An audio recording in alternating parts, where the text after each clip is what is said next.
Direktorat Tindak Pidana Siber Bareskrim Polri menjemput paksa seorang tersangka kasus judi online dari Filipina.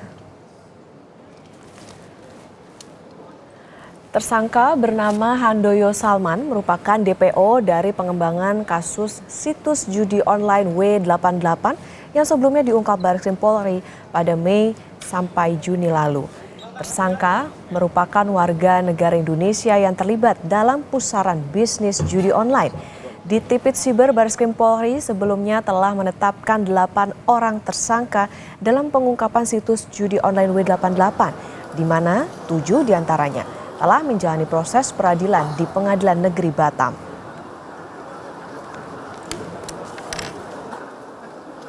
Kami telah menetapkan tersangka dan DPO kita monitor ada di Filipina.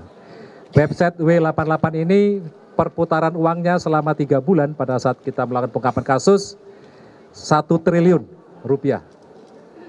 Kemudian saudara Ahan alias HS berperan dalam website ini adalah sebagai manajer regional khusus Indonesia, mengumpulkan dan menerima rekening deposit dan withdraw yang dikirimkan oleh beberapa tersangka yang telah kita kirimkan dalam rangka saat ini pada proses tahap persidangan di PN Batam. Informasi terkini kita tanyakan langsung ke jurnalis Kompas TV Audrey Zevanya di Bareskrim Mabes Polri. Selamat pagi Audrey, jadi apa peran 1 DPO pelaku judol situs W88 ini?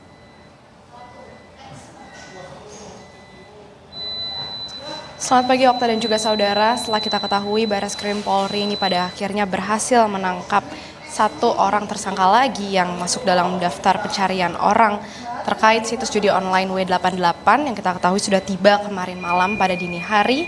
Dan adapun peran dari tersangka inisial HS ini kita ketahui perannya sebagai manajer regional khusus Indonesia yang juga ia ini perannya sekaligus mengumpulkan dan juga menerima rekening deposit dari ke-7 tersangka yang sebelumnya ini sudah diamankan oleh pihak kepolisian.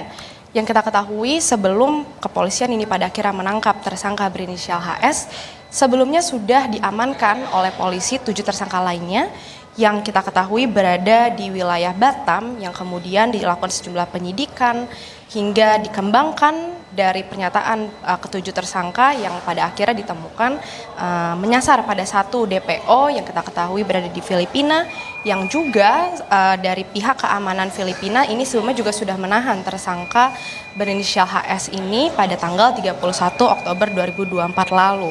Sehingga dari pihak keamanan Filipina ini menyerahkan tersangka HS yang pada akhirnya tiba di Indonesia kemarin malam. Dan tentu pada saat ini Bareskrim Polri masih fokus melakukan penyidikan terhadap tersangka berinisial HS, dilakukan sejumlah pengembangan juga tentunya. Dan terhadap 7 tersangka lainnya ini juga masih dalam proses penyidikan yang kita ketahui tahap penyidikan sudah dalam tahap sidang pengadilan di Pengadilan Negeri Batam. Dan tentunya untuk update selanjutnya akan kita kabarkan kepada Anda, Okta dan juga saudara terkait update kasusnya. Okta. Iya, Audrey, lalu dari kasus ini sebenarnya gimana modus para pelaku menjalankan judi online yang berada di luar negeri?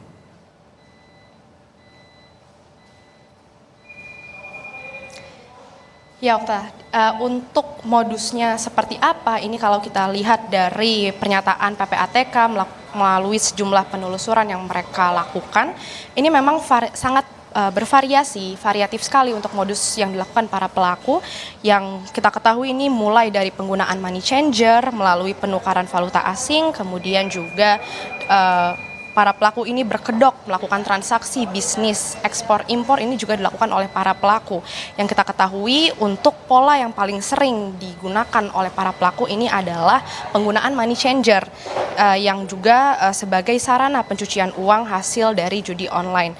Dan juga selain penukaran melalui money changer tadi, ini juga para pelaku mereka membuat perusahaan fiktif atau bisa juga menggunakan perusahaan yang sudah ada untuk melakukan transaksi ekspor impor yang sebenarnya ini memang tidak ada, tapi sarana yang digunakan ini seolah-olah mereka berbisnis, tapi sebenarnya digunakan untuk transaksi judi online. Bahkan tidak hanya itu, tidak segan-segan para pelaku ini juga bisa dari mereka ini memanfaatkan penggunaan rekening yang didaftarkan atas nama pelajar atau individu dengan profil yang penghasilan rendah. Ini juga suka digunakan oleh para pelaku sebagai modus mereka dengan harapan transaksinya ini tidak terdeteksi, yang seolah-olah rekening yang ada ini sebagai aktivitas ekonomi yang karena penghasilannya rendah, jadi tidak mudah terdeteksi oleh pihak kepolisian. Jadi itu adalah sejumlah modus yang digunakan oleh